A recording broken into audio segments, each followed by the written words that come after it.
this is a topic that needs to be shared. And so I am doing that today.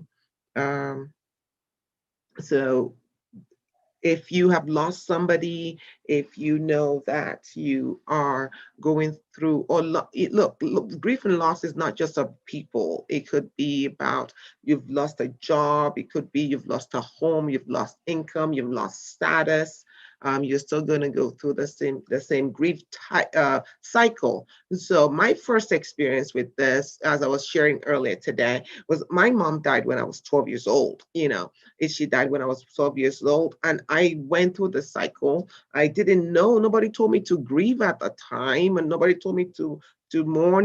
What we'd call mourning in my culture is we do the wake, and then we go bury them, and I guess that's mourning. And then they tell you to wear black, even though they didn't tell us to wear black. It's because I was a kid. And it is important for us to know that people go through this cycle. And so this conversation today, if you join me on YouTube, we're talking about grief and bereavement and trauma, and hopefully it'll be beneficial to you. All right, so let's go. Let's do the work. All right, this is an image I got, from Google. It's grief is not linear. It doesn't start strong and taper off with time. Rather, it's like a storm that grows smaller or larger in the same day and often within hours. So when these things happen, that is called grief. It comes at you because it is a type of trauma. This past year, I have talked about trauma almost every day because we went through a global pandemic. People lost their loved ones, people lost resources, people lost a whole bunch of things during this past year. 2020 will be marked like in black sometimes, but of course we know there's good in everything, in some things. And so let's we can talk about that another day. But so today, we're looking at grief and bereavement. And trauma is a single experience or an enduring, repeated, multiple experiences that have come to destabilize you. It has come to destabilize you, to move you from your base, to move you from your foundation. It's overwhelming. Trauma is unexpected, you're unprepared for it, and it overwhelms your ability to respond to it. And the most humanizing part of trauma is that you can't do anything about it. You just feel helpless in the face of it. In my younger years on campus, I used to think that I could pray about everything and anything, and it had to happen, because if you didn't do it, that means you didn't have enough faith. But the older you get, the more begin to understand the sovereignty of God. You begin to understand that some things are just beyond your control, and there's some things you just cannot control, and you just need to do the best with what you have.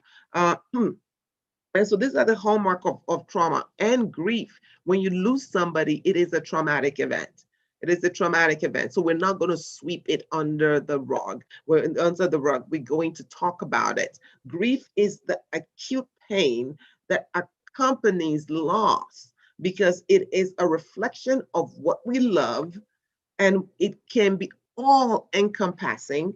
Grief is not limited to the loss of people, to just the loss of places, of people. It could be all kinds of things. You could lose, like I said earlier on, you could lose a job, you could lose income, you could lose your home, you could lose so many other things that can cause grief to happen. But when it is followed by the loss of a loved one, it's compounded with a whole bunch of things, especially if the relationship was difficult. If the relationship was difficult, so let's say it's a husband and wife relationship and you weren't getting along before the person died, it could be difficult to know how to respond. You might not even want to really, you're not sure if you should grieve because you really, really like the person before they left. And so, what's going on with you right now? We'll talk about all of that.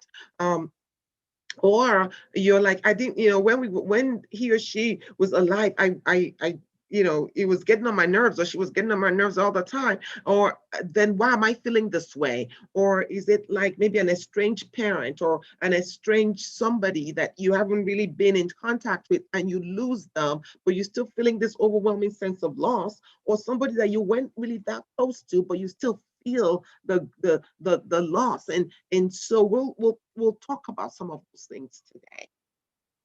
All right. So I want to highlight what grieving and mourning, the difference between those. Grief is the feeling of the loss and the pain. It's the emotional feeling. It's how I'm feeling because this person is no longer in my life. This is the way I'm feeling. It's internal. It's the pain I experience. People call it a heartache, whatever it is, a grief that you feel.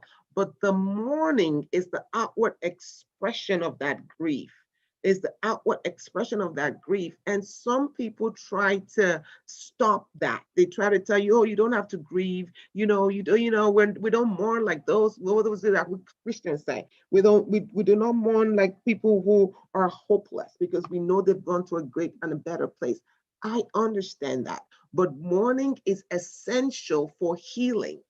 Mourning is essential for healing. And the one person who prescribed it, for the first person that I know who prescribed this, is God Almighty Himself in the Old Testament. He prescribed the mourning process for His people, how they should mourn. He told them what to do about mourning. And so mourning is essential for our healing. You can't just lose somebody and then act like they never occupied the same space, and act like they never occupied the same space as you, and act like they weren't really essential in your life. We know that they've gone to a better place. That is our spiritual self. That is our religious self. We understand that they're with the Father. We understand that in a better place. We understand that they don't, they're no longer in pain. But on this place called earth, on this side of humanity, they occupied a space that is no longer there. And in our connectivity, in our ability in our ties together, when they leave us, we need to honor that. When they leave us, we need to acknowledge that. When they leave us, we need to know that a void has been left, and so that they didn't just walk in vain. How would it feel like if you're walking with your friend, and your friend, or whatever, you have a friend or a loved one who never acknowledges you, who doesn't call, who doesn't do all of those things? Well, it doesn't feel good. Well, it's the same thing. And when somebody leaves us and we don't ever acknowledge their presence, if we don't ever acknowledge that they actually lived and they actually existed, well, that is what this process is about. It's a process of acknowledging the life we spent together and letting go of that life for another life, for a new life without them. So we acknowledge, we embrace, and we let go. That is what the grieving process is like. And there's stages of grief. Is the denial stage, which consists of avoidance, confusion, elation, shock, fear. You can go through one or more of these. Avoiding, you don't want to think about it, because if you think about it, then it gets you into a negative energy. So you don't want to think about it, or you just in shock and you are frozen. That is your amygdala is activated at this point in this state, in most of the stages, because you're fleeing, you're fighting, you're frozen, or you're fawning. It's either one of those. Either you want to stay there and say, oh my God, what just happened? No, it didn't happen. Or you're just frozen and you're shocked, and you're fearful. Or it could be anger. Anger could happen when you're just angry at you, like, why? In fact, sometimes we're just angry at God. It's like, wait a minute. I prayed. I prayed and I prayed and I prayed. Why did you let this happen? I don't understand why you didn't answer this prayer. I mean, like I said, I lost my mom when I was 12 years old. My question for a long time was, what did I do? Look, like, why take my mom? She was a very good person. Like, she was really nice. She was really lovable person. Why did you take her? And those kind of questions, you just think, they're evil people that do bad things. How come they don't die? You just keep asking those kind of questions in your mind. But why didn't you answer my prayer? Because I grew up with a belief that everything I prayed had to come to pass. Everything, I have to see it. And if I don't see it, that means that, well, I didn't have faith enough. I didn't pray it hard enough. But that's not true. There's a sovereignty of God. That's not true. And there's some things that are just beyond our comprehension. There's some things that happen because either we didn't take care of ourselves. There's some things that happen just because we're human beings. There's some things that happen despite taking care of yourself. So all of these things, at some point, we chuck it off to our humanity. Frustrations, irritation, anxiety. The bargaining stage includes being overwhelmed, helplessness, hostility, flight. You want to keep away from relationships. You don't want to be close anymore because you don't want to lose. I did that a lot during my growing up years because I didn't want another mother figure.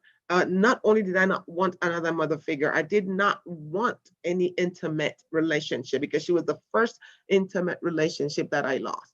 And I just thought, you know what, this is too much. And I didn't consciously make that decision. It wasn't like I sat down one day and said, oh, well, I'm not going to be close to people. And no, it just was something I found myself doing. There were a lot of mothers who wanted to take the place of my mom growing up. I just didn't let them. I would remember I would flee. I literally would run away. I wouldn't come. They would say, come see me, talk to me. I wouldn't do any of that because I didn't want that place to be filled by anybody else. So that's part of bargaining. Then there's depression, where it's struggling to find meaning. You just are struggling to find meaning. It doesn't make sense, and that brings a sadness. It doesn't make sense. You're reaching out to others or not reaching out to others. Telling your story, want to talk about the person all the time. It's part of that depressive state where we all go through. It doesn't feel good, but it's not anger. The depression stage is not anger. In anger, you don't want to get into bitterness in anger, because when you get into bitterness, you've passed all of the grief stage and gone to you're now stuck, and you need to work on that. And then the stage, which I think that I'm not sure you can see that. Okay. And the stage here is acceptance, which is post-traumatic growth. Post-traumatic growth is where we want to be. Post-traumatic growth is acceptance. It's knowing that it's integrated. The difference between the traumatized brain and an integrated brain is that the traumatized brain centers everything around the trauma. So, for example, if you lost somebody either to death or to divorce, and that relationship soured, for some reason or the other, either with a man or with a woman, and then you begin to avoid, like I was doing this, so you begin to avoid, like the story I was sharing with you in prior, or you begin to avoid relationships because of that. That is still a sign of trauma. If you lost somebody and you don't want to go into their room, or you don't want to look at their picture, or you don't want to do all of those things, you center things around that loss. If you center things around that loss, that is still in the throes of trauma. You're still in the throes of trauma that way. If when you lose somebody, you just completely isolate yourself, and you're immersed in that state for a period of time, a significant period of time. That is a traumatized brain. And the thing about trauma is about death and loss is, if you don't go through the process the first time, then the second loss will be harder, and then the next one will be harder, and you just find yourself totally depleted emotionally because you never really went through grieving. You never really grieved. And acceptance is also making new plans, moving on, knowing that you know this person has come. I love the time I spent with them on earth, but I'm here now, and I have to live. I have to live. And so it's moving on from that. All right. And so, and these stages are not necessarily linear. They're not linear. So it's not like you go from one stage to another and from one stage to another. That's not how it works. The stages are interconnected. Sometimes you're experiencing two things at once, or you're moving in and out of stages. So it's not the linear thing. It's not that straight line that is on there. That's not what it is. It actually works the other way. That I think that, see how that rope is all wound up in itself. I love that. Sometimes you circle around again, and sometimes you go in and out, and sometimes it feels like everything was fine. Like when I lost my mom, for example, it took me a long time to kind of integrate that. But then when I started having children, my first child, for example, that loss came again because I just felt completely overwhelmed, completely at a loss, just thinking if my mother were here. And so those are some of the things. So some seasons, they can be seasonal for us too. Here's some of the symptoms of grief: sleep disturbances, shortness of breath, tightness in your throat, physical distress, weight changes, emotional, could be sadness, anger, guilt, anxiety, loneliness. Behavioral changes will include forgetfulness, searching for the disease, thinking, okay, you're gonna see them, wandering aimlessly, worrying about more about others, wanting to make people feel comfortable, needing to retell the story of the loved ones, suicidal thoughts, and those kind of things. There's more, but these are some significant ones I want to share with you. I also want to punctuate this ambiguous loss. Ambiguous loss is a relational disorder that's caused by the lack of facts surrounding the loss of a loved one. So a lot of people during COVID-19, especially in the throes of it in 2020, you were not allowed to go to see your loved one when they died. The facts are lacking. You don't know, or this happens in the military where your son or your daughter doesn't come home. A lot of things, you lose a relationship, is because I told you, loss is not only about when somebody dies, or you lose a relationship and you don't know why. So those what this does, it freezes the grief. You're frozen in time, so that you're not able to really grieve properly, because you do not know what the with the person, what happened, how it happened, or if the person is even alive sometimes. And if you're one suffering from ambiguous loss, please get help, because that loss it keeps you in a state of trauma for the rest of your life, unless you deal with it. So there are some grief guideposts. Acknowledging that this is grief. Like I told you, this is grief. This is important. It's a human process. It's recognized by a lot of religions. It's recognized by a lot of cultures. So I still don't understand sometimes why people don't understand that it's okay to grieve. And the way we show our grief is how we mourn. There are different cultures who do show how you mourn. There's this whole concept. There's one of the things that people do where the Jewish people, they'll have the Shiva, where they keep the Shiva for 7 days, where you would come in and sit and stand with them. Some African cultures also do the same thing, the week long, where you sit with the one who has lost someone. You cry. There are people they'll wear black, they'll wear dark colors. Their countries, their cultures who wear bright colors because they're celebratory. They believe that the the line between the living and the dead is really thin. And so when they enter into that other side, they celebrate that instead of being a sad moment for them. And so whatever you do, we do something where you can run a bath and with herbs and you just soak yourself into that, turn on some really sad music or something that reminds you of the person, and you can cry as much as you want. And then what we do after that is once you step out of that bath, a woman one of the women will embrace you, and just love on you once you're done with that with the bath. And it's really, women say that that is so therapeutic to them. So you can try that, and I'm sure it would work for men too. It's we're giving you permission to feel all your feelings. That you feel all your feelings, honoring the uniqueness of your grief, nurture yourself, reaching out for help, and finding hope. We're going to talk about each one of this in a minute. Once we identify what we're feeling as grief and acknowledge the presence of the losses, then we can honor our feelings, and you're also honoring the person who left.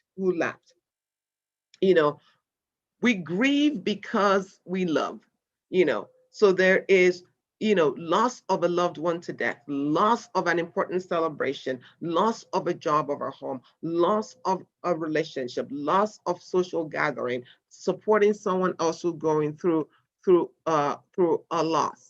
So the first one was permission to feel your feelings. Every feeling you can imagine can be a part of grief. You might feel yourself getting very disorganized. You can't remember things, confused a little bit. You're exhausted. You're afraid. You're anxious. You're overwhelmed. Or you may feel restless, agitated, impatient, angry. There's a myriad of feelings that you can have.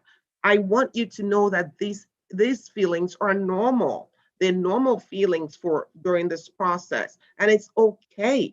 It's okay. And don't let anyone tell you how long you should grieve. Look, sometimes some people can grieve for a few weeks, sometimes it goes for a few days, sometimes people grieve for years. It's okay. It doesn't mean that you're faithless. It doesn't mean that you're not spiritual. It doesn't mean all of those things. It just means that that person occupies such a space in your heart, in your place, that it's difficult for you to let go. Does that make sense? And you will get there. All right. So that's the uniqueness of grief. And this is another thing. We all grieve in unique ways because we have unique personalities. And so when you're living alone or you're isolated, it's important you will grieve differently from somebody who is in a community. If you have a different cultural background, different spiritual background, different religious background, all of this will actually determine the way that we grieve. Remember, the way you demonstrate, the outward demonstration of the grieving process is mourning.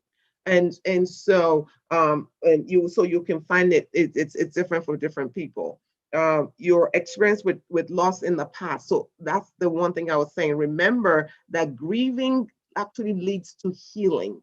So if you do not grieve, then you're not healed. And if you don't do that first part properly, they say your first significant loss, if you do not go through the grieving process to get to healing, then each subsequent intimate losses will become that much more difficult for you to go through.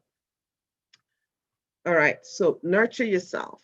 It is important to give ourselves far more space and time than we usually do. That's what I've said. When the grieving process compounds everything, and you have to give yourself permission to go through it, you need to give yourself the space that is needed to feel, to think, and to just be. That is important because in this point, at this moment, you want to nurture yourself. You nurture yourself. It's okay to be selfish at this point. And I just want to give you permission to do that. You're just okay. And one thing, also know that grief is stored in the body because trauma is stored in the body. Sometimes your body feels it before your minds actually begin to wrap around it. Grief is stored in the body. So your body would let you know that you're experiencing grief sometimes before your mind even registers it. You may feel tired, you may feel achy, stomach upset, headache, trouble sleeping, low energy, your body telling you that something is up, you're in the grief stage, you're in the grievance process. So what you also want to do is you take care of that body. I always suggest meditation and mindfulness. They're very powerful at this point because a lot of us, we want to live in the past and well, you want to live in the future, but in the now is what the mindfulness would do. Like, how are you feeling now? It's okay to reminisce about this person in the past and what they were to you, but now you need to listen to your body. What is going on with me now? What do I need to do now? Drink plenty of water and create breaks to be outside during the day. Make sure you do that. It's and one of the ways we deal with the body when grief is in the body. Now remember, your body was not meant to keep trauma for those long. That is not how it was created. The way it's supposed to happen is your trauma happens, you go through the cycle of it, you're able to heal the trauma and go back to status quo. You're not supposed to be in a constant state of grief or a constant straight traumatic state. So one of the ways we help the body is to move the body, so take walks, Another thing is rest, breathe. Rhythmic breathing works very well, and rest more than before. And because your body needs it. Nurture your mind. Right now, you might find that it's difficult to think clearly. You might find that, wow, I can't. Your thoughts are kind of mumbled up, jumbled up. You find yourself feeling easily overwhelmed.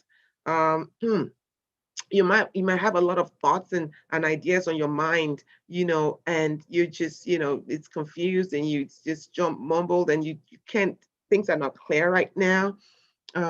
Is it then it's the time that you ask yourself, what is the one thing I can do now? It's not a time to make big life-changing decisions. It's not a time to say, okay, I'm never going to, blah, blah, blah, or I'm going to, it's not the time to do that. It's a time to say, what is the next best thing? Oh, I can take a walk. Oh, I can get up and go to the kitchen and take a glass of water. Oh, I can, whatever. So what is the next best thing you can do? What is the next best thing that you can do? You can make a list, but another one of the things that you need to know this time, sometimes that list is not going to work. Just think of what is the next best thing I can do. And sometimes it's okay to just sit on your couch and just be. It's okay. It's just fine. Let your soul rest. You know, And a lot of people cope, I mean, not a lot. So some people cope with grief by doing. They go to work and they get on a project and they do all of these things and just so they don't have to think. But when you do that, you're not going through the grieving process. You need to allow yourself to rest. You allow your soul to rest. You allow your soul to heal. You allow your soul to heal by doing some of these things that we've been talking about today. I've given pointers all along on some things that you can do. Nurture your social self. Go to lunch with people if you want to. Hugs are really good during this time, or a hand on the shoulder, because we're we are we are human beings, and touch is very important to nurture for us. So a hug goes a long way. Touching somebody is a long way. If you can't physically touch them, Zoom, FaceTime, hear their voice, not just texting. Just hear the person's voice or the other person's somebody's voice. A good whole old-fashioned letter writing works. Try it. And one of the things I said I was going to share with you is, if you had a conflicted relationship with a person who died, or an ambiguous relationship with a person who died, it's a good idea to write them a letter. Write them a letter. Write them a letter and express everything.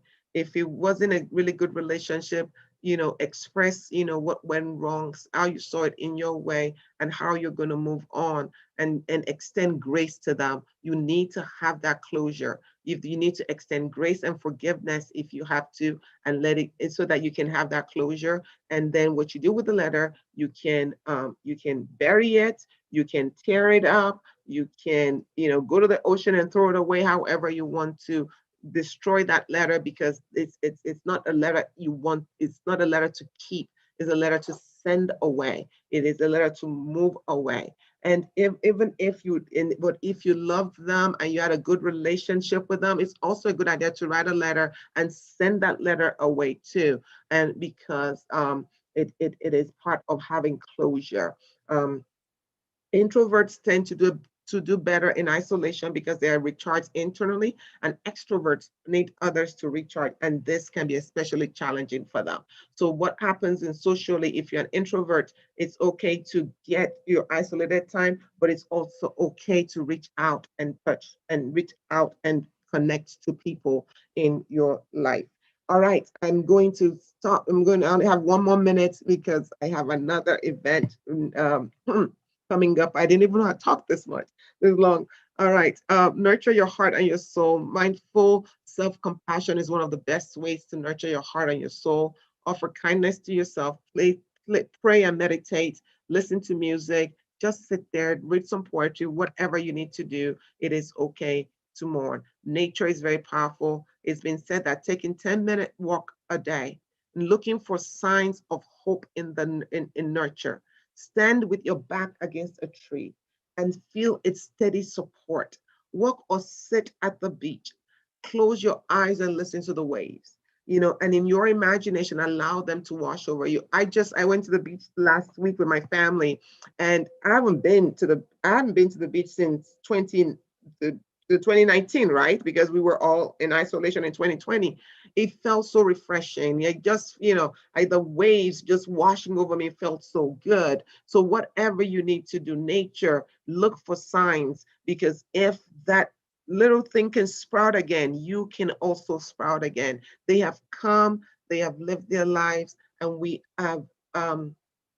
been blessed to be a part of that life. And the last thing I'm going to leave with you is, the most important thing is how we spend this time called life. Don't wait for someone to die to miss them. Connect with somebody.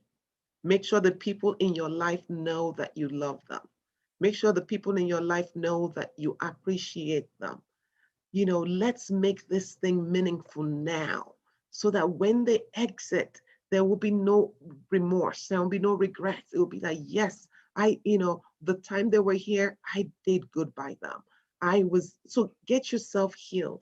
Get yourself to the point where you can reconnect again. And I'll see you on the other side. So this is Dr. Aki Marino signing off. We'll do a part 2 on this another time, because I want to talk about children and grief. All right, bye.